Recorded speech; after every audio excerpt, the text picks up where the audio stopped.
Je m'appelle Marie Gaumot, je suis chercheuse à l'INSERM, donc dans l'unité iBrain à Tours, et je suis spécialisée en neurosciences cognitives. Je suis également psychologue, donc j'étudie le fonctionnement et le développement du cerveau, et donc les bases neurobiologiques du fonctionnement et du développement cérébral. Et pour cela, donc on va présenter des stimulations de tout type, auditives, visuelles, tactiles, et on va voir comment le cerveau réagit à ces types de stimulations. Donc l'idée de nos travaux, ça va être d'essayer de mieux comprendre le fonctionnement du cerveau des personnes avec autisme. L'autisme est un trouble du neurodéveloppement qui est caractérisé par deux catégories de symptômes, des signes. D'abord des difficultés d'interaction sociale et puis une intolérance marquée au changement et un besoin d'immuabilité, donc un aspect très répétitif et restreint des comportements. Et les travaux qu'on développe visent à essayer de comprendre ce qui pourrait être, quels sont les mécanismes qui pourraient être à l'origine de ces deux catégories de symptômes.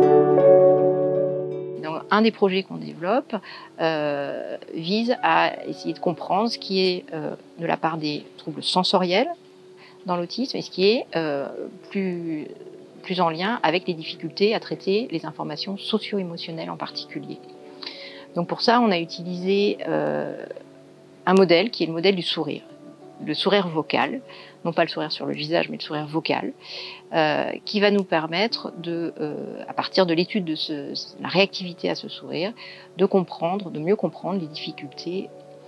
Alors pourquoi on s'intéresse au sourire? Parce que le sourire, c'est évidemment un des éléments les plus emblématiques du répertoire émotionnel humain, qui survient très tôt durant le développement, et auquel on est soumis et on réagit de manière très automatique. Et pourquoi on s'intéresse au sourire vocal et non pas au sourire facial? Parce que tout simplement, on sait que la prosodie, c'est-à-dire l'intonation qu'on met dans la voix quand on veut faire passer une émotion, la prosodie émotionnelle, cette fonction est également affectée, puisque généralement leur voix est très monotone, toujours sur le même ton, et qu'il y a peu de modulation émotionnelle dans leur voix.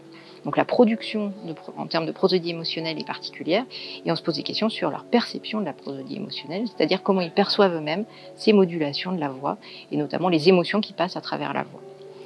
Donc on s'est servi de ce modèle du sourire vocal pour essayer de voir comment les personnes avec autisme percevaient ces émotions dans la voix, comment elles se représentent le sourire vocal, c'est-à-dire quelles sont les caractéristiques acoustiques qui font qu'une voix est souriante pour elles versus non souriante.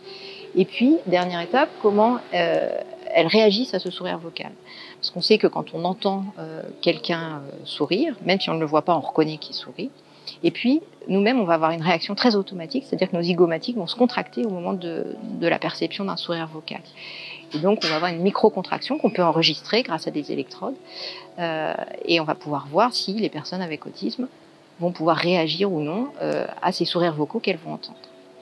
Donc c'est un protocole qui va nous permettre de savoir si ce sont les aspects sensoriels ou émotionnels qui sont les plus touchés et également quelle étape du traitement est la plus affectée, c'est-à-dire est-ce que c'est la perception, la représentation qu'on se fait des choses ou la réactivité émotionnelle, la résonance affective. Ce qui est intéressant là, dans ce protocole, c'est que les mêmes sujets vont participer à toutes les étapes de ce protocole et on va pouvoir adapter de manière plus fine les prises en charge thérapeutiques.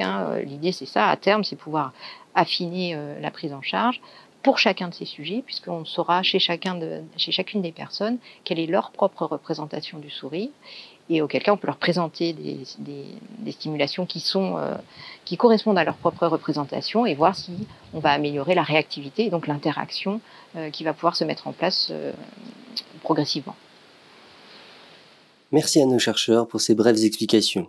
Nos recherches continuent et mèneront, je l'espère, à de grandes découvertes sur le sujet. Si vous aussi vous avez aimé cette vidéo, n'hésitez pas à nous suivre sur les réseaux sociaux Facebook, Twitter, notre chaîne YouTube ou notre site internet pour suivre toute l'actualité scientifique de notre laboratoire. À bientôt!